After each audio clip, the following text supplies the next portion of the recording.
بسم الله الرحمن الرحيم الحمد لله رب العالمين وصلى الله على نبينا محمد وعلى آله وأصحابه أجمعين أما بعد فأعوذ بالله السميع العليم من الشيطان الرجيم من همزه ونفخه ونفثه بسم الله الرحمن الرحيم عما يتساءلون عن النبأ العظيم الذي هم فيه مختلفون كلا سيعلمون ثم كلا سيعلمون ألم نجعل الأرض مهادا والجبال أوتادا وخلقناكم أزواجا وجعلنا نومكم سباتا وجعلنا الليل لباسا وجعلنا النهار معاشا وبنينا فوقكم سبعا شدادا وجعلنا سراجا وهاجا وأنزلنا من المعصرات ماء ثجاجا لنخرج به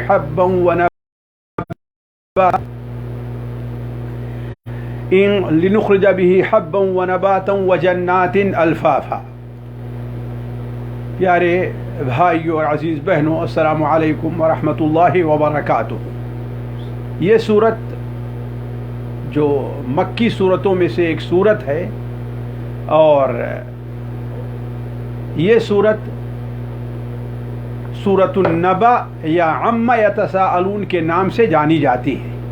نبی کریم صلی اللہ علیہ وسلم کی احادیث میں بھی اسے عما یتساءلون کہا گیا ہے. چنانچہ سنن ترمذی وغیرہ میں حضرت عبداللہ ابن عباس رضی اللہ تعالی عنہما سے روایت ہے کہ نبی کریم صلی اللہ علیہ وسلم نے ارشاد فرمایا، شیبتنی ہود، مجھے بوڑھا کر دیا ہے سورہ ہود نے اور سورہ واقعہ نے، والمرسلات سورہ مرسلات نے، وعما یتساءلون اور سورہ عما یتساءلون نے. یہ حدیث علامہ البانی رحمہ اللہ نے اسے صحیح قرار دیا ہے. اور بعض دوسرے طرق میں ہے کہ حضرت ابوبکر صدیق رضی اللہ تعالی عنہ نے ایک بار آپ صلی اللہ علیہ وسلم سے جب آپ کے داڑھی مبارک میں یا آپ کے سر مبارک میں کچھ سفید بالوں کو دیکھا تو حضرت ابو بکر نے کہا، اے اللہ کے رسول صلی اللہ علیہ وسلم، شیبت، آپ کیا شبت، آپ بوڑھے ہو گئے؟ تو آپ صلی اللہ علیہ وسلم نے فرمایا کہ مجھے ان صورتوں نے بوڑھا کر دیا ہے، مجھے ان صورتوں نے بوڑھا کر دیا ہے. تو اس حدیث سے اس صورت کی اہمیت کا بھی اندازہ لگتا ہے کہ اپنے معانی کے لحاظ سے یہ صورت بڑی اہم اور اہم ہونے کے ساتھ ساتھ ہمارے اور آپ کے لیے بہت باعث عبرت بھی ہے. کہ اللہ کے رسول صلی اللہ علیہ وسلم پر اس صورت پاک کے پڑھنے، اس میں تدبر کرنے کا یہ اثر ہوتا تھا کہ آپ صلی اللہ علیہ وسلم پر اس کی وجہ سے بڑھاپا طاری ہو گیا. تو یہ صورت اپنے معانی کے لحاظ سے بہت اہم ہے. اور اگر آپ دیکھیں تو اس صورت کے اندر قیامت کے وقوع، قیامت کے وقت، قیامت جب قائم ہوگی تو اس کی ہولناکیاں، قیامت جب قائم ہوگی تو اس وقت جو لوگ دو حصوں میں بٹے ہوں گے، قیامت قائم ہوگی تو اس وقت اللہ تبارک و تعالیٰ کے سامنے حاضر ہونے کی کیفیت کیا ہوگی. حتیٰ کہ اس صورت کے اندر ایک ایسی چیز بیان ہوئی ہے جو عموماً صورتوں میں نہیں ہے، وہ یہ ہے کہ اللہ تبارک و تعالیٰ قیامت کے دن انسانوں کے ساتھ، جنوں کے ساتھ اللہ تبارک و تعالیٰ حیوانوں کا بھی حساب لے گا، حیوانوں کا حساب لے گا. البتہ حساب لینے کے بعد انہیں جنت یا جہنم میں تو نہیں داخل کرے گا، بلکہ اللہ تعالیٰ انہیں فنا کر دے گا، جیسا کہ اس کی تفصیل آگے آئے گی. تو اس صورت کے اندر اگر آپ دیکھیں تو قیامت کے تقریباً تمام مراحل کا اللہ تبارک و تعالیٰ نے ذکر فرمایا ہے. اب اختصار کے ساتھ ہم ان آیات، اس صورت کی تفسیر کی طرف یا اس کے معانی کی وضاحت کی طرف چلتے ہیں. اللہ تبارک و تعالیٰ ارشاد فرماتا ہے، عما یتساءلون. عما، عن اصل ہے اور ما کس چیز سے، عن کس چیز سے، عما کس چیز سے متعلق، یتساءلون، تساءل یتساءل مانے آپس میں سوال کرنا، ایک دوسرے سے سوال کرنا. تو یہ لوگ کس چیز سے متعلق آپس میں سوال کر رہے ہیں؟ گویا کہ اس آیت کا یہ لفظ بتا رہا ہے کہ اس کے پیچھے کوئی حادثہ اور کوئی واقعہ ضرور پیش آیا ہے جس کی وجہ سے، یا کچھ حالات اور پیش آئے تھے جس کی وجہ سے یہ سوال ہو رہا ہے کہ عما یتساءلون، آخر یہ لوگ آپس میں ایک دوسرے سے کس چیز سے متعلق سوال کر رہے ہیں، یا اپنی مجلسوں میں ان کے باہم کس چیز سے متعلق گفتگو ہوتی ہے۔ تو اصل میں اس کی حقیقت یہ ہے چند لفظوں میں کہ نبی کریم صلی اللہ علیہ وسلم جب آپ نے اپنی دعوت کو پیش کیا تو آپ صلی اللہ علیہ وسلم لوگوں کے سامنے دو باتوں پر بہت زیادہ زور دیا کرتے تھے، ایک تو توحید کے اوپر اور دوسرے آخرت کے پر ایمان لانے پر۔ اور آپ دیکھیں گے تو یہ دونوں چیزیں مکی صورتوں کے اندر بہت ہی کھل کر کے واضح طور پر بیان کی گئی ہیں۔ البتہ مکہ کے لوگوں کو نبی کریم صلی اللہ علیہ وسلم سے متعلق جو شبہات کہہ لیجئے یا جو آپ پر اعتراضات تھے وہ تین قسم کے تھے۔ نبی صلی اللہ علیہ وسلم سے پر جو آپ زور دے رہے تھے وہ دو چیزوں پر زیادہ زور دے رہے تھے، ایک تو توحید پر اور دوسرے آخرت پر ایمان لانے پر، آخرت پر ایمان لانے کی، آخرت پر ایمان لایا جائے، آخرت کے بارے میں بعد الموت پر ایمان رکھا جائے، تو اس پر زیادہ زور تھا، جس کی وجہ سے مکہ کے لوگ آپ صلی اللہ علیہ وسلم کے بارے میں تین بڑے شبہات کے اندر مبتلا تھے۔ پہلا شبہہ تو یہ تھا کہ آخر اللہ تبارک و تعالی نے اپنے تک پہنچنے کے لیے بزعم ان کے بقول ان کے کہ بہت سی ہستیوں کو اپنے تک پہنچنے کا اللہ نے ہمیں ذریعہ بتایا ہے کہ ہم ان ہستیوں کو راضی کر کے ان کی عبادت کر کے انہیں اپنے مالی عبادات کا کچھ حصہ دے کر کے انہیں اپنے اور اللہ کے درمیان ہم ایک واسطہ بناتے ہیں اور اسی وجہ سے ان کی عبادت کرتے تھے۔ تو اس پر ان کو بڑا تعجب تھا، اجعل الآلہۃ الہا واحدا ان ھذا لشیء عجاب، اس نے کیا تمام معبودوں کو صرف ایک معبود بنا دیا ہے؟ تو بڑی عجیب چیز ہے۔ تو پہلی بات جس پر انہیں بڑا تعجب ہوتا تھا وہ یہ ہے، جیسا کہ آج بھی اگر آپ دیکھیں تو پیروں کے اور ولیوں کے جو پجاری ہیں، قبروں کے جو پجاری ہیں، انہیں بڑا تعجب ہوتا ہے کہ آخر اللہ تبارک و تعالیٰ تک پہنچنے کے لیے ہم جب ان بزرگوں کا واسطہ لیتے ہیں تو یہ کیا معاملہ ہے کہ بغیر ان کے ہم کیسے پہنچ سکتے ہیں۔ دوسرا جو شبہہ تھا ان لوگوں کو وہ یہ ہے، یا اعتراض تھا وہ یہ ہے کہ نبی کریم صلی اللہ علیہ وسلم کو وہ صادق ماننے کے باوجود، امین ماننے کے باوجود آپ صلی اللہ علیہ وسلم کو نبوت کی وہ تصدیق کرنے کے لیے تیار نہیں تھے۔ ان میں بہت بڑا دخل ان کو اس غلط تصور پر تھا کہ ایک ہمارے جیسا انسان، کھاتا پیتا انسان، بازار میں آتا جاتا انسان، سودا صرف خریدتا ہوا انسان، آخر ہمارے لیے وہ ایک کوئی بشر جو ہے وہ کوئی رسول کیوں بن سکتا ہے؟ اس لیے کہ یہ فکرہ اور یہ شبہہ ہمیشہ قوموں کو رہا ہے کہ رسول جو ہے وہ نبی نہیں بن سکتا، اور آج بھی آپ دیکھیں تو یہ فکرہ پایا جا رہا ہے، البتہ دوسرے الفاظ میں۔ وہ یہ ہے کہ رسول جو ہے اس کو ہم بشر کیسے مان لیں؟ ان کو شبہہ یہ تھا کہ بشر کیسے رسول ہو سکتا ہے، اور آج ہمارے یہاں جو لوگوں کو شبہہ ہے وہ یہ ہے کہ رسول کیسے بشر ہو سکتا ہے۔ تو ان کو یہ شبہہ تھا کہ آخر ہماری ہدایت کے لیے، ہماری رہنمائی کے لیے اللہ تبارک و تعالی فرشتوں کو بھیجنا چاہیے تھا، آخر ہمارے ہی جیسے ایک رسول جو کھاتا اور پیتا ہے، ما لهذا الرسول یاکل الطعام ویمشی فی الاسواق لولا انزل الیہ ملک فیکون معه نذیرا۔ تو ان کو اس بات کے اوپر تعجب تھا۔ تو یہ دوسرا ان کو آپ صلی اللہ علیہ وسلم کے بارے میں شبہہ تھا، یہ اعتراض تھا۔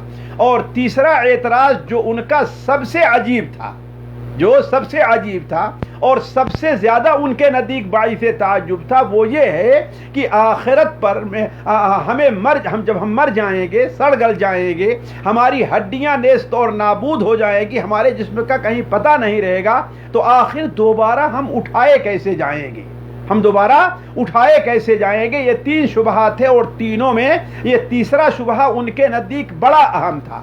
تو جب آپ صلی اللہ علیہ وسلم نے یہ دعوت پیش کی، اس پر زور دینا شروع کیا، تو لوگ جب اپنی مجلسوں میں بیٹھتے تو ہر جگہ حدیث مجلس یہی ہوا کرتی کہ آخر دوبارہ ہم کیسے زندہ کیے جائیں گے؟ جس طریقے سے ہمارے یہاں کوئی عالم آئے، کوئی شخص آئے، کوئی ایسے نئی چیز پیش کرے جسے ہم جانتے نہیں ہیں اور ہمارے معاشرے اور ماحول ماحول کے خلاف ہو تو ہم جس مجلس میں بیٹھتے ہیں اس مجلس میں انہی باتوں کا تذکرہ کرتے ہیں. تو ایسے ہی جب نبی کریم صلی اللہ علیہ وسلم نے آخرت اور موت کے بعد دوبارہ زندہ ہونے، ہر چیز کا حساب دینے، ان سے متعلق لوگوں سے گفتگو کی تو وہ لوگ بڑے تعجب کرنے لگے، اور اپنی مجلس کے اندر جب بیٹھتے تو آپس میں یہ گفتگو کیا کرتے تھے کہ آخر کیسے ہوگا. کچھ کہتا ہے کہ ہو سکتا ہے، کچھ لوگ کہتے ہیں کہ نہیں ہو سکتا، یعنی آپس میں ان کی یہ گفتگو اور بحث ہوا کرتی تھی. تو ایسے موقع اسی کی طرف اللہ تعالیٰ اشارہ کرا ہے کہ عما یتساءلون، آخر وہ لوگ کس چیز کے بارے میں آپس میں ایک دوسرے سے سوال کر رہے ہیں. تو گویا اللہ تبارک و تعالیٰ ان کے ان شبہات کو نقل کر کے ان الفاظ میں اللہ بیان فرمایا کہ ہاں وہ لوگ کس بارے میں آپس میں گفتگو کر رہے ہیں. خود ہی اللہ تعالیٰ آگے جواب دے رہا ہے عن النبأ العظیم، ایک عظیم خبر کے بارے میں. کس بارے میں گفتگو کر رہے ہیں؟ وہ گفتگو کر رہے ہیں ایک عظیم خبر کے بارے میں. عظیم خبر، اس سے متعلق علماء کے دو قول ہیں. ایک قول تو ہے کہ عظیم خبر سے متعلق ان لوگوں نے قرآن مجید کو لیا ہے کہ قرآن مجید یہ جو ہے یہ کیسے ایک یہ دعویٰ کرتا ہے کہ ہمارے پاس اللہ کا فرشتہ آتا اور وحی آتی ہے، یہ کیسے ہو سکتا ہے. لیکن زیادہ راجح قول ہے، جیسا کہ پوری صورت اس کی تائید کر رہی ہے، اور امام ابن کثیر رحمہ اللہ نے بھی اسی کو اختیار کیا ہے کہ یہاں عن النبأ العظیم سے متعلق قیامت اور اس کا وقوع ہے. قیامت کے دن حساب اور کتاب ہے. اللہ تبارک و تعالیٰ کے سامنے حاضری، دوسرے الفاظ میں کہہ سکتے ہیں بعث بعد الموت کا مسئلہ ہے. تو بعث بعد الموت کو اللہ تعالیٰ نے نبأ عظیم قرار دیا ہے. تو گویا یہ نبأ عظیم قرار دے کر کے اللہ تعالیٰ انہیں متنبع بھی کر رہا ہے کہ یہ جس سے متعلق تم گفتگو کر رہے ہو یہ کوئی معمولی چیز نہیں ہے، یہ نبأ عظیم ہے، بڑی عظیم خبر ہے. بڑی عظیم اس لیے ہے کہ اس کا اہتمام کرنا چاہیے، اس کے بارے میں فکر کرنی چاہیے اور اس کے لیے تیاری بھی کرنی چاہیے. تو عما یتساءلون، یہ لوگ کس چیز کے بارے میں آپس میں ایک دوسرے سے سوال کر رہے ہیں. اور ظاہر بات یہ اسلوب اس لیے استعمال کیا گیا ہے تاکہ لوگوں کی توجہ متنبع ہو. جیسے کوئی استاد کہتا ہے تم سمجھ رہے ہو کہ کیا باتیں ہو رہی تھیں، لوگوں کا شبہ کیا ہے اس کو تم جانتے ہو. اس سے مطلب کیا ہوتا ہے کہ سامنے والے ہماری بات پر زیادہ توجہ دیں. تو اللہ تبارک و تعالیٰ کہا جب عما یتساءلون، تو گویا کہ سننے والے اس قرآن پر جو ایمان لے آ رہے ہیں یا جن کے سامنے یہ قرآن پڑھا جا رہا ہے وہ توجہ دیں کہ آخر کس بارے میں ہو رہی ہے گفتگو. تو اس کا جواب دیا جا رہا ہے عن النبأ العظیم الذی ہم فیہ مختلفون. عن النبأ العظیم، ایک عظیم خبر سے متعلق، یعنی قیامت بعد الموت سے متعلق. الذی ہم فیہ مختلفون، وہ عظیم خبر، وہ عظیم موضوع. الذی ہم فیہ، الذی مانے وہ جو، ہم فیہ وہ لوگ اس کے بارے میں مختلفون آپس میں مختلف ہیں. مختلفون آپس میں مختلف ہے. آپس میں مختلف ہونے کا دو معنی ہو سکتا ہے. آپس میں مختلف ہونے کا ایک معنی تو یہ ہوتا ہے کہ جیسے آپس میں بیٹھتے ہیں تو رد و قدح ہوتی ہے، ایک یہ کہتا ہے دوسرا یہ کہتا ہے نہیں یہ بات غلط ہو سکتی، نہیں یہ بات سچ ہو سکتی. آپس میں گویا کی چیمی گوئیاں اور مباحثات جو ہوتے ہیں اس کی طرف اشارہ ہے. یعنی جب وہ لوگ آپس میں بیٹھتے ہیں تو اس سے متعلق گفتگو ہوتے ہیں اور الگ الگ رائے رکھتے ہیں. کچھ لوگ تو یہ کہتے ہیں کہ ایسا کیسے ہو سکتا ہے، کچھ لوگ کہتے ہیں کہ نہیں ہو سکتا ہے شبہ کے اندر وما نحن مستيقنين، یعنی انہیں یقین نہیں لیکن انہیں شبہ اس بارے میں ہے. یا کچھ لوگ ہو سکتا ہے چونکہ مکہ کے اندر بعض ایسے لوگ تھے جنہوں نے نصرانیت قبول کر لی تھی، اور نصرانیت کا جو عقیدہ تھا وہ یہ ہے کہ قیامت قائم ہوگی لیکن صرف روح پر ہوگی، جسد سے متعلق نہیں ہوگی. تو کچھ لوگ وہ چیزیں پیش کیا کرتے تھے. تو گویا کہ آپس میں جب بیٹھتے تھے تو کیا ہے یہ ان کی باہمی گفتگو ہوا کرتی تھی. تو الذی ہم فیہ مختلفون، وہ جس کے بارے میں وہ آپس میں مختلف ہے، آپس میں چمی گوئیاں کر رہے ہیں، آپس میں گفتگو کر رہے ہیں. دوسرا معنی جو ہے جو کیا گیا ہے وہ یہ ہے کہ اس کے بارے میں لوگ مختلف ہیں، کچھ لوگ اسے مانتے ہیں اور کچھ لوگ اس کو مانتے نہیں ہیں. یعنی نبی عظیم کے بارے میں جن کے سامنے یہ قرآن پڑھا جا رہا ہے، جن کے سامنے یہ نبی عظیم پیش کی جا رہی ہے، کچھ لوگ اس کے اوپر ایمان لے آنے والے ہیں اور کچھ لوگ اس کا انکار کرنے والے ہیں. یعنی کچھ مومن ہیں اور کچھ لوگ کافر ہے. جیسا کہ مکہ مکرمہ میں بھی نبی صلی اللہ علیہ وسلم کی جب دعوت ہوئی تو زیادہ لوگوں نے اگرچہ انکار کیا، لیکن کچھ ایسے لوگ تھے جو اس کے اوپر ایمان لے آتے تھے. تو عم یتساءلون، کس چیز کے بارے میں یہ لوگ باہم ایک دوسرے سے سوال کر رہے ہیں؟ عن النبأ العظیم، ایک عظیم خبر سے متعلق آپس میں ان کی گفتگو ہے، ایک دوسرے سے سوال ہے.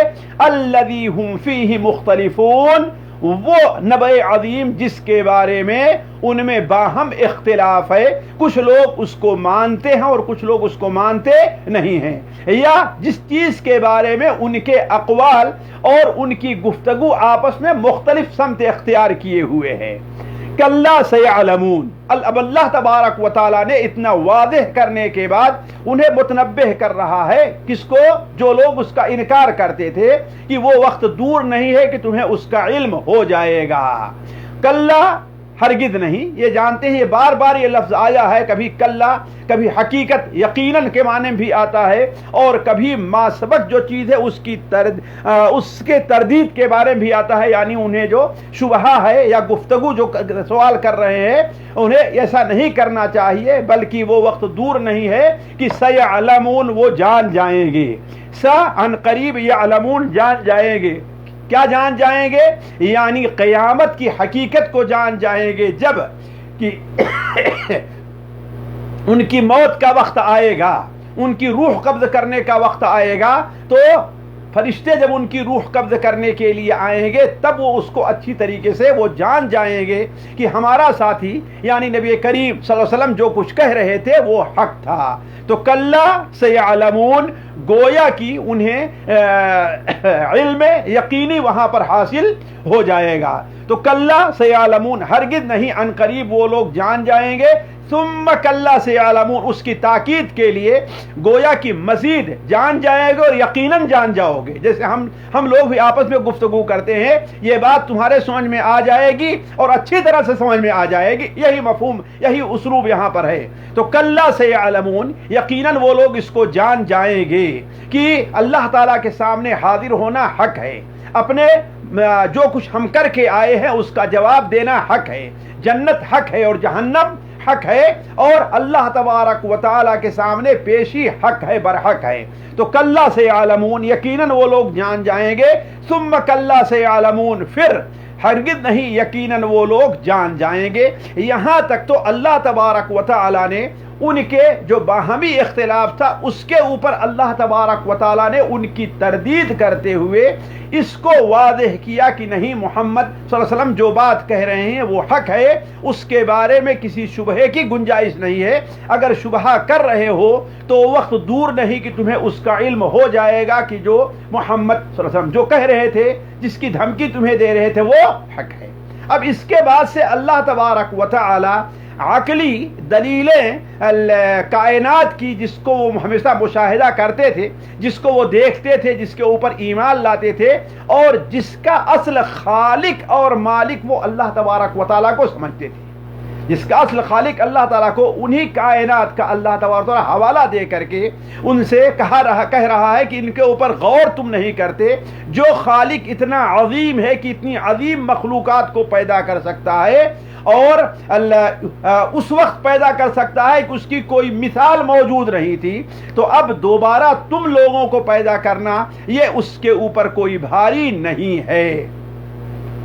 تو اللہ تبارک و تعالیٰ فرماتا ہے الم نجعل الارض مہادا، کیا لم نجعل نہیں بنایا ہم نے، مراد نہیں پیدا کیا ہم نے. الم نجعل الارض، کیا نہیں پیدا کیا ہم نے یا نہیں بنایا ہم نے، الارض زمین کو، مہادا. مہادا کے معنی اصل میں ہوتا ہے مہدا. مہدا یمہد تمہیدن کے معنی ہوتا ہے آسان کر دینا. تیار کر دینا کسی چیز کو، اسے آسان بنا دینا، اسے آسان بنا دینا، تو یہ ایک معنی ہوتا ہے۔ اور دوسرا معنی مہد کو مہد اسی لیے کہتے ہیں گود، اس لیے کہ وہ بچے کے رہنے کے لیے بڑی آرام دہ چیز ہوا کرتی ہے، اسی لیے دیکھیں بچے گود میں رہنا زیادہ پسند کرتے ہیں بستر کے مقابلے میں۔ تو مہدا، اسی لیے بہت سے علماء نے مہاد کا ترجمہ یہاں کیا کیا ہے، فراش، بستر بنایا کیا ہے، اس لیے کہ انسان زمین کے اوپر اللہ تبارک و تعالیٰ نے نہ زمین کو اتنا سخت بنایا ہے کہ لوگ اس کے اوپر چلنا ان کے لیے مشکل ہو جائے، نہ اللہ تعالیٰ نے اتنا اسے نرم بنانا ہے کہ بنایا ہے کہ چلنا اس کے لیے مشکل ہو جائے، اس کے اوپر ٹھہرنا ان کے لیے مشکل۔ جانتے ہیں کہ سخت زمین، پتھریلی زمین کے اوپر انسان کے لیے رہائش اختیار کرنا انسان کے لیے جیسے مشکل ہوتی ہے، ویسے ہی خالص ریت اور کیچڑ وغیرہ میں رہائش انسان کے لیے مشکل ہے۔ تو اللہ تعالیٰ نے زمین کو گویا کہ ان کے لیے تیار کر دیا ہے، اسی لیے ترجمہ کیا کرتے ہیں، مہادہ کا بچھونا بھی کہتے ہیں۔ تو الم نجعل الارض مہادا، کیا ہم نے زمین کو ان کے لیے فرش نہیں بنا دیا ہے، بچھونا نہیں بنا دیا ہے، یا زمین کو ہم نے ان کے لیے آسان نہیں بنا دیا ہے، تیار نہیں کر دیا ہے کہ وہ لوگ اس کے اوپر بیٹھ کر کے اس کے اوپر رہیں، سوئیں، اپنے کاروبار کریں، آئیں اور جائیں، کھیتیا کریں، سب کچھ اللہ تعالیٰ نے ان کے لیے اس میں تیار رکھا ہے۔ تو الم نجعل الارض مہادا والجبال، اور جبال، جبل یعنی پہاڑ، جبل کی جمع ہے جبال، والجبال اوتادا، اور پہاڑوں کو اوتاد جمع ہے وتد کی، وتد کے معنی اصل میں ہوتا ہے میخ اور کھوٹی کے، جس طریقے سے وہ گاڑ دی جاتی ہے اسے وتد کہتے ہیں۔ تو پہاڑوں کو اللہ تبارک و تعالیٰ نے زمین کے اوپر رکھ نہیں دیا ہے ایسے، بلکہ زمین میں اللہ تعالیٰ نے میخ اور کھوٹی کی طرح اسے گاڑ دیا ہے۔ جیسا کہ یہ بات کئی بار گزر چکی ہے کہ اس وقت علم حدیث بھی اس بات کی تائید کرتا ہے کہ پہاڑ جتنا زمین سے باہر رہا کرتا ہے اس کا کئی گنا، 10 گنا تقریباً وہ زمین کے نیچے ہے وہ پہاڑ کا سلسلہ۔ تو گویا پہاڑ کو اللہ تعالیٰ نے میخ بنا دیا ہے، ورنہ اللہ تعالیٰ جب طوفان وغیرہ آتے تو جس طریقے سے درخت وغیرہ اکھڑ جاتے ہیں، بلڈنگیں، اس طریقے سے پہاڑ بھی اپنی جگہ سے اکھڑ جاتے، لیکن ایسا نہیں ہوتا ہے۔ تو الم نجعل الارض مہادا والجبال اوتادا، یہ اللہ تبارک و تعالیٰ اپنی قدرت کے نشانیاں، تقریباً 6 یا 7 نشانیاں اللہ تعالیٰ قدرت کی علامات یہاں بیان کیا ہے کہ اتنی عظیم چیزوں کو جو اللہ تعالیٰ پیدا کر سکتا ہے وہ دوبارہ تمہیں بھی زندگی بخش سکتا ہے۔ تو الم نجعل الارض مہادا، کیا زمین کو ہم نے تمہارے لیے بچھونا نہیں بنا دیا، تمہارے لیے رہنے کے لیے آسان نہیں بنا دیا، تیار نہیں کر دیا، والجبال اوتادا، اور تاکہ زمین ڈولے نہیں، ہیلے نہیں، حرکت نہ کرے، اس میں زلزلہ نہ آتا رہے برابر، تاکہ اس کے اوپر ہم نے کیا رکھ دیا ہے، پہاڑوں کو رکھ دیا ہے۔ اور آگے اللہ تعالیٰ اپنی ایک اور قدرت کا ذکر فرما رہا ہے کہ وَخَلَقْنَاكُمْ أَزْوَاجًا، اور ہم نے تمہیں جوڑے جوڑے پیدا کیے ہیں، یا ہم نے تمہیں مختلف صنف میں اللہ تعالیٰ نے تم کو بانٹ دیا ہے۔ دونوں معنی ہو سکتا ہے، ازواجہ اصناف کے معنی میں بھی، اور ازواجہ جوڑے کے بارے میں اللہ تبارک و تعالیٰ نے انسان ہی کی نسل سے اللہ نے اس کے جوڑے بنائے ہیں جس کے بڑے فائدے ہیں۔ ایک تو انسان کو اس کے ساتھ مل کر کے سکون ہوتا ہے، اطمینان ہوتا ہے، دوسرے یہ ہے کہ اسی کے ذریعے سے انسان کی نسل آگے چلتی رہتی ہے۔ تو وَخَلَقْنَاكُمْ أَزْوَاجًا، اور ہم نے تمہیں ازواجہ، اصناف یا جوڑے جوڑے پیدا کیے ہیں، مرد اور عورت۔ وَخَلَقْنَاكُمْ أَزْوَاجًا، اس کے بعد اللہ تبارک و تعالی مزید اپنی ایک اور قدرت کا ذکر فرما رہا ہے کہ وَجَعَلْنَا اللَّيْلَ لِبَاسًا، وَجَعَلْنَا اللَّيْلَ لِبَاسًا، اور ہم نے رات کو بنا دیا ہے یا پیدا کیا ہے رات کو، لباسا، تمہارے لیے لباس، تمہارے لیے لباس۔ اس کا ایک عالم نے ذکر کیا کہ ایک بار میں جب جہاد کے اوپر بیٹھا اور جہاز لے کر کے اڑا. ابھی دن کا معاملہ تھا اور نہیں رات کا معاملہ تھا, چاروں طرف اندھیرا تھا. لیکن جب آگے بڑھا جہاز اور جب سورج جو ہے تھوڑا سا نکلنا شروع ہوا تو زمین کی طرف ہم نے دیکھا تو ایسا لگتا ہے کہ پوری زمین کے اوپر ایک کالا لباس ہے, ایک کالا لباس ہے. اور ویسے بھی لباس کہہ کر کے اس طرف اشارہ ہے کہ جس طریقے سے لباس انسان کے جسم کو چھپا لیتا ہے, ایسے ہی رات جب آتی ہے تو زمین کی سب چیزیں چھپ جایا کرتی ہیں. تو وجعلنا اللیل لباسا, اور ہم نے زمین کو تمہارے لیے لباس بنایا ہے. وجعلنا النہار معاشا, اور ہم نے دن کو تمہارے لیے معاش کا ذریعہ بنایا ہے, تمہارے لیے روزی حاصل کرنے کا ذریعہ بنایا ہے. اس لیے کہ اگر رات ہی رات ہو اور دن نہ ہو تو انسان کے لیے دنیا کے بہت سے کام, حتیٰ کہ آج اس ترقی کے دور میں بھی انسان دنیا کے بہت سے کام نہیں کر سکتا ہے. جیسا کہ یہ بات تجربے میں ہے, خصوصاً وہ لوگ جو دیہات وغیرہ میں کھیتی وغیرہ کرتے ہیں, جانوروں کو چرانا ہے, یہ چیزیں ہیں, وہ رات کے اندر ایک مشکل ترین کام ہے. اس کے لیے اگر بجلی خرچ کرنا چاہے تو کتنی بجلی انہیں خرچ کرنی پڑے گی, جبکہ اللہ تبارک و تعالیٰ نے صرف ایک لائٹ کے ذریعے سے ساری دنیا کو روشن کر دیا ہے. تو اللہ تبارک و تعالیٰ کا بہت بڑا احسان ہے مخلوق کے اوپر, خصوصاً انسانوں کے اوپر. تو وجعلنا النہار معاشا, اور ہم نے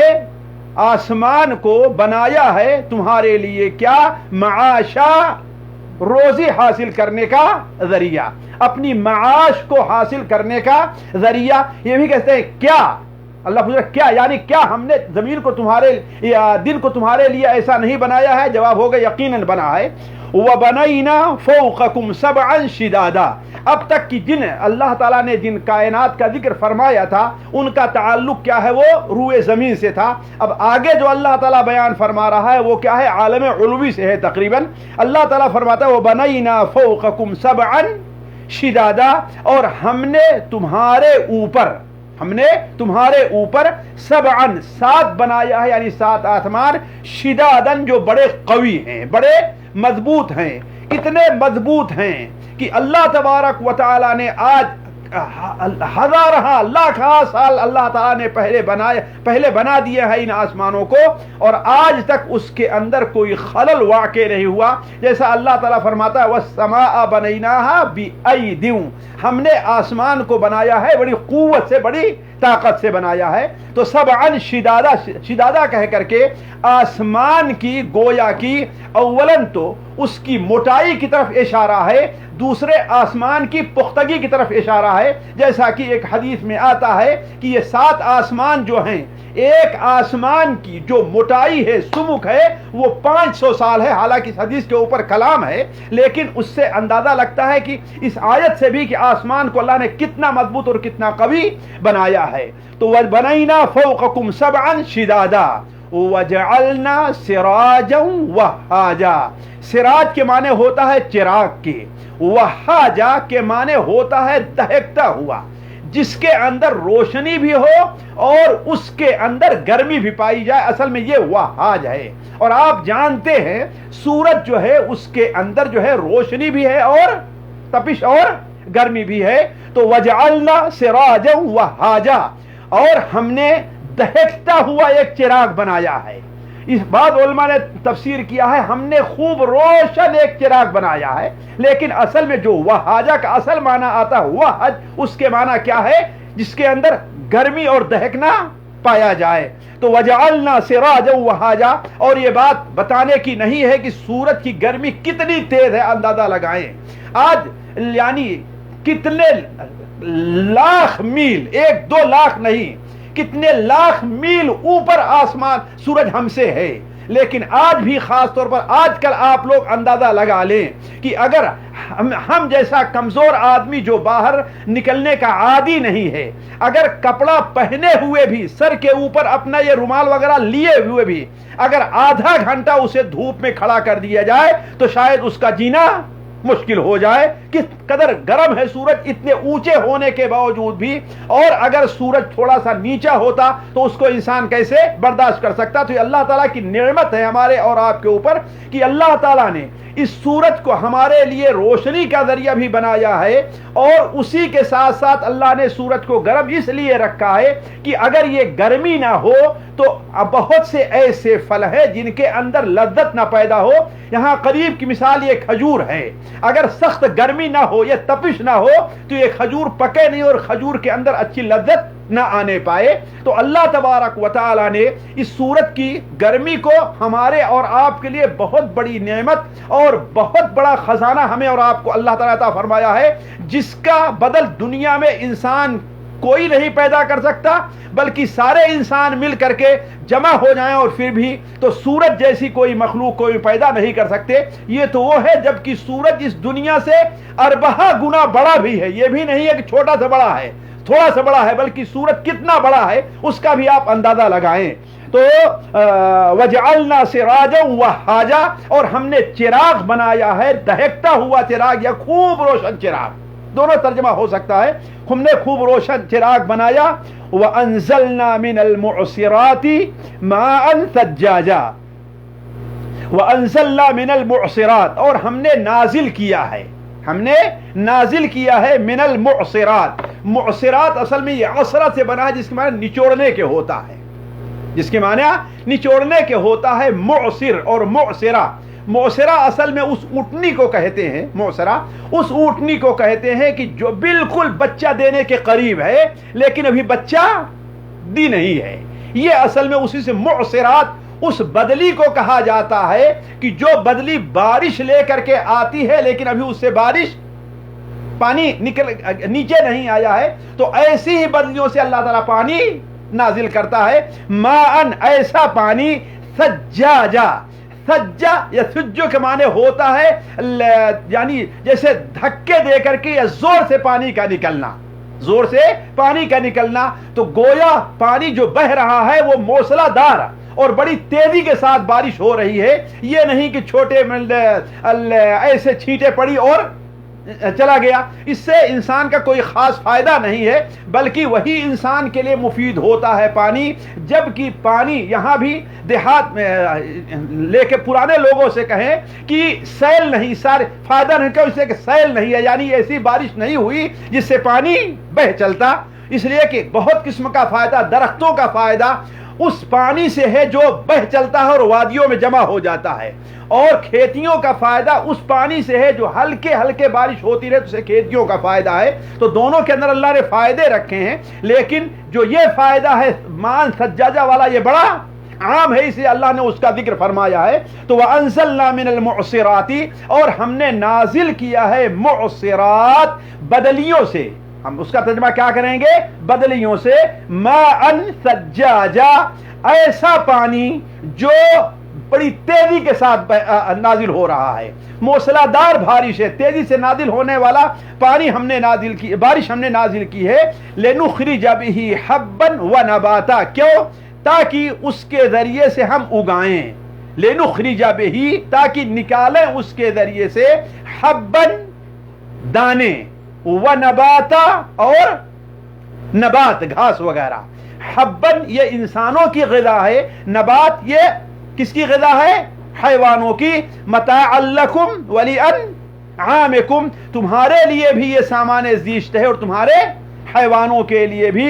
تو وَأَنزَلْنَا مِنَ الْمُعْصِرَاتِ مَاءً ثَجَّاجًا لِنُخْرِجَ بِهِ حَبًّا وَنَبَاتًا، تاکہ نازل کریں، تاکہ اگائیں ہم اس کے ذریعے سے دانے کو، حب گیہوں ہے، چنا ہے، یعنی جو بھی دانے ہوا کرتے ہیں وہ نباتا، اور نباتات گھاس پھوس، اسی میں درخت بھی آئیں گے، وہ نبات جو تنے والے ہوتے ہیں اور ایسے اگنے والے جو بغیر تنے کے ہوتے ہیں، سارے اس کے اندر داخل ہیں۔ یہیں سے یہ علماء نے یہ استدلال کیا ہے کہ اصل کھیتی کے لیے ہے، پینے کے لیے ہے، یا جانوروں کے لیے بطور چارہ کے ہے، یا غلہ اگنے کے لیے ہے، اصل پانی جو ہے وہ آسمان سے نازل ہوتا ہے، اور زمین میں بھی جو پانی پایا جا رہا ہے اس کا اصل مصدر کہاں ہے؟ وہ آسمان ہے، اس لیے ہم اور آپ دیکھتے ہیں کہ جس سال بارش کم ہوتی ہے اس سال حتیٰ کہ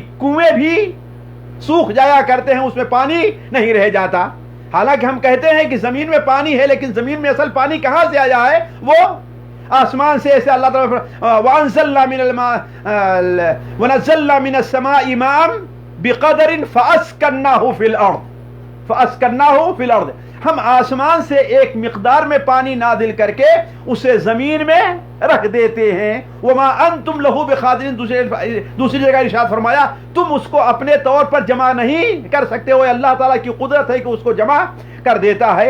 تو اللہ تعالیٰ نے اس لیے کہا جب بدلی سے بارش نازل فرمایا اللہ تعالیٰ نے تو اسی سے کھیت یعنی کھیتیاں بھی ہوئیں اور اسی سے سبزے بھی اگے، جس سے انسانوں کے لیے بھی چارہ بنا اور انسانوں کے لیے کھانا بنا اور جانوروں کے لیے بھی چارہ بنا.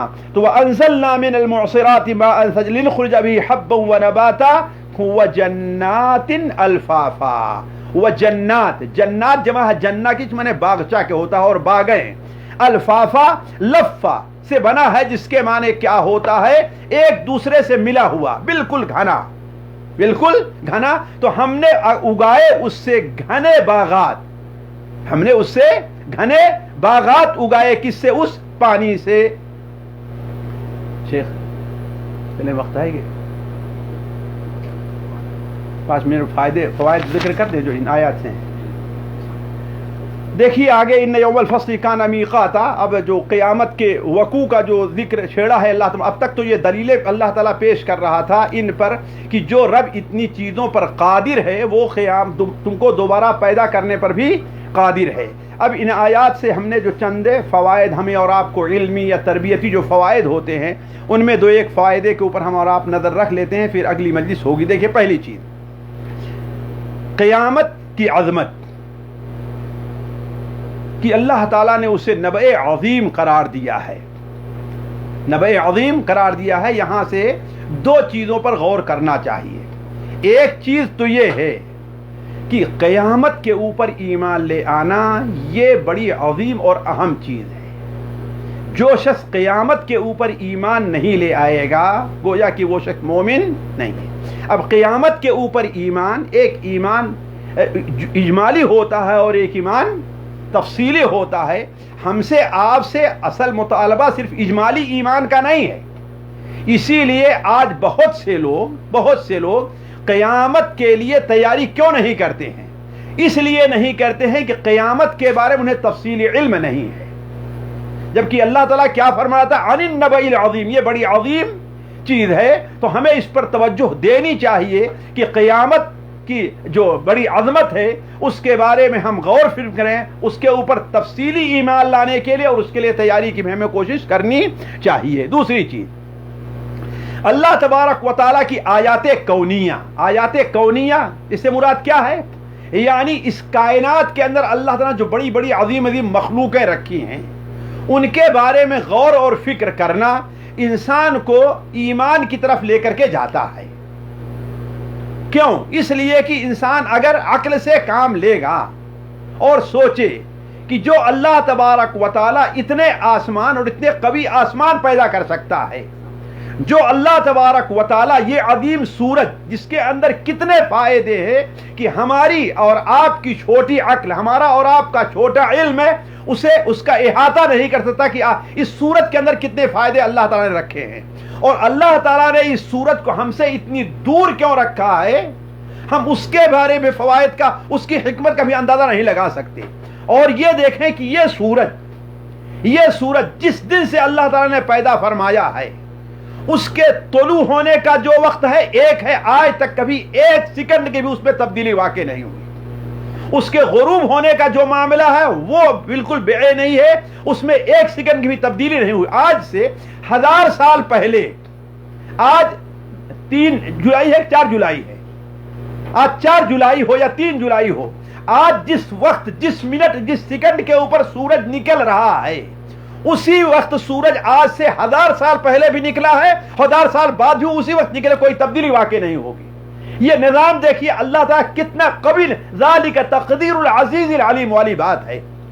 تو انسان کو اسی لیے اس پر غور کرنے کا ہم سے شرعیت اور مطالبہ بھی ہے جیسا کہ سورہ آل عمران کی آخری آیات جو 10 یا 11 ہیں، ان فی خلق السماوات واختلاف اللیل والنہار، مائی عائشہ کی روایت ہے کہ اس سے متعلق آپ نے کیا بیان فرمایا کہ آج ہمارے اوپر چند ایسی آیات نازل ہوئی ہیں کہ جو شخص ان کو پڑھے اور ان کے بارے میں تدبر اور غور سے کام نہ لے، فکر سے کام نہ لے، اس کے لیے ویل ہے۔ کیوں؟ اس کا فائدہ یہ ہوتا ہے کہ انسان اگر اللہ تعالیٰ کی آیات کونیہ کے اوپر انسان غور کرے، سوچے کہ جو رب اتنی بڑی بڑی مخلوق کو پیدا کر سکتا ہے، اولاً وہ ہمیں دوبارہ پیدا کر سکتا ہے، ایک چیز۔ دوسری چیز، اللہ تبارک جتنی مخلوق کو پیدا کیا ہے وہ بغیر فائدے کے نہیں ہے۔ آسمان کا فائدہ ہم دیکھ رہے ہیں، سورج کا فائدہ ہم دیکھ رہے ہیں، رات کی آمد کا فائدہ ہم دیکھ رہے ہیں، اپنی نیند کا فائدہ ہم دیکھ رہے ہیں۔ کتنا فائدہ ہم، ایک انسان 4 گھنٹے کام کرے، اس کے بعد اگر اسے آدھے گھنٹے کی نیند آ جاتی ہے تو ایسا محسوس ہوتا ہے کہ اس کے جسم کی پوری اوور ہالنگ ہو گئی، پورے جسم تھکاوٹ دور ہو گئی۔ کتنا بڑا فائدہ اس نیند کے اندر ہے۔ ہم اگر اس کے اوپر غور کریں تو جو اللہ، جس اللہ نے ان چیزوں کو بے مقصد نہیں پیدا کیا ہے، اس نے ہمیں بھی بے مقصد نہیں بنایا ہے کہ ہم کھائیں پئیں اور مر جائیں اور ختم ہو جائیں۔ نہیں، ہمیں اللہ نے جو اتنی نعمتیں دی ہیں خارجی طور پر، اللہ تعالیٰ، اس کا مطلب یہ ہے کہ ہمیں یہ جو نعمتیں دی ہیں یہ بیکار نہیں، اللہ تعالیٰ ان کا ایک دن حساب ہم سے لے گا۔ تیسری چیز، کلا سوف تعلمون ثم کلا سوف تعلمون، یہ صرف کافروں ہی کے لیے تنبیہ نہیں ہے ساتھیوں، ہمیں اور آپ کو بھی یہ تنبیہ ہے کہ اے لوگو، وہ وقت آنے سے پہلے پہلے جس وقت تمہاری آنکھیں جب جہنم کو دیکھ لیں گی، تمہاری آنکھیں موت کے فرشتے کو دیکھ لیں گی، اور تمہیں معلوم ہے کہ موت کا وقت کسی کو معلوم نہیں ہے، لہذا اس سے پہلے ہمیں اس کے لیے تیاری کرنی چاہیے اور تیار رہنا چاہیے۔ چوتھا فائدہ، مخلوق کی عظمت خالق کی عظمت کا پتہ دیتی ہے۔ مخلوق کی عظمت خالق کی عظمت کا پتہ دیتی ہے کہ جب مخلوق یہ اتنی بڑی بڑی مخلوق ہیں، سورج اتنا بڑا ہے، تو اس کا پیدا کرنے والا کتنا عظیم اور کتنا، اس کا فائدہ ہم یہ کیوں ذکر کر رہے ہیں ساتھیوں؟ کہ ہمارے سامنے جو آدمی جتنا بڑا ہوتا ہے اور جتنا ہمارے اوپر اس کو قوت حاصل ہوتی، قدرت حاصل ہوتی ہے، ہم اس سے اتنا ہی خوف کرتے، اتنا ہی ڈرتے ہیں، اتنا ہی خوف کرتے ہیں۔ تو اللہ تبارک و تعالیٰ کی ذات تو زیادہ حقدار ہے کہ ہم اس سے ڈریں۔ ذالک لمن خاف مقامی وخاف وعید، اس لیے پچھلی سورت کے اندر اللہ نے کیا بیان فرمایا؟ فاما من خاف واما من خاف مقام ربہ ونہى النفس عن الہوى فإن الجنۃ ہی المأوى۔ پانچواں فائدہ، نیند اللہ تبارک و تعالیٰ کی بہت بڑی نعمت ہے۔ وجعلنا النوم سباتا، اور نیند کو ہم نے کیا بنایا ہے؟ سبات، سبت، یعنی اصل میں کاٹ دینے کا ہوتا ہے، یعنی اس لیے بہت لوگ اس کا ترجمہ کیا کہ ہم نے آرام بتایا۔ کیوں؟ اس لیے کہ انسان سو گیا تو گویا اس نے تکان وغیرہ کو کاٹ دیا، نیند آئی ہے تو گویا اب دنیا کے سارے کام سے انسان کر کے اس پر میں آ گیا ہے۔ تو نیند یہ اللہ تبارک و تعالیٰ کی بہت بڑی نعمت اللہ تعالیٰ نے ہم کو دی ہے۔ چھٹا فائدہ، اصل کے اعتبار سے اللہ تعالیٰ نے رات کو آرام کے لیے بنایا ہے اور دن کو کام کے لیے بنایا ہے۔ آج جب لوگوں نے اس کو الٹ دیا ہے، دن کو سونے کے لیے اور رات کو کام کرنے کے لیے، تو ان کی صحت بھی خراب ہو رہی ہے، اور اللہ تعالیٰ نے جس مقصد کو ہمیں اور آپ کو پیدا کی عبادت کے لیے، وہ کیا ہے؟ اس کے اندر بھی خلل واقع ہو رہا ہے۔ اور سب سے اہم، انسان سوچے کہ رات میں جاگنے والے دن میں سونے والوں کی صحت کا کتنا بڑا کباڑا ہو رہا ہے، ذرا سوچے انسان۔ اور سب سے اہم چیز یہ کہ ان کے جسم سے وٹامن ڈی کی کمی ہو رہی، جس کا اصل مصدر کیا ہے؟ وہ سورج ہے۔ آج بھی ڈاکٹر جس کو وٹامن ڈی کمی کیا ہوتی ہے، کیا کہتا ہے کہ صبح کی دھوپ میں تم جا کر کے تھوڑی دیر بیٹھو اور ٹہلو۔ تو اصل چیز یہ ہے کہ رات اللہ نے کس کے وجعلنا اللیل لباسا والنہار معاشا، اسی لیے ہمارے نبی صلی اللہ علیہ وسلم عشاء کے بعد باتیں کرنا ناپسند کرتے تھے، سو جانا پسند فرماتے تھے۔ کیوں؟ تاکہ جلدی انسان اٹھ جائے۔ آخری چیز جو اللہ تبارک و تعالی بندوں پر اور اپنی مخلوقات پر اس قدر رحیم ہو، اس قدر رحیم ہو کہ ان کے فائدے کے لیے کتنی عظیم مخلوقات کو اللہ تعالی نے بنایا ہے.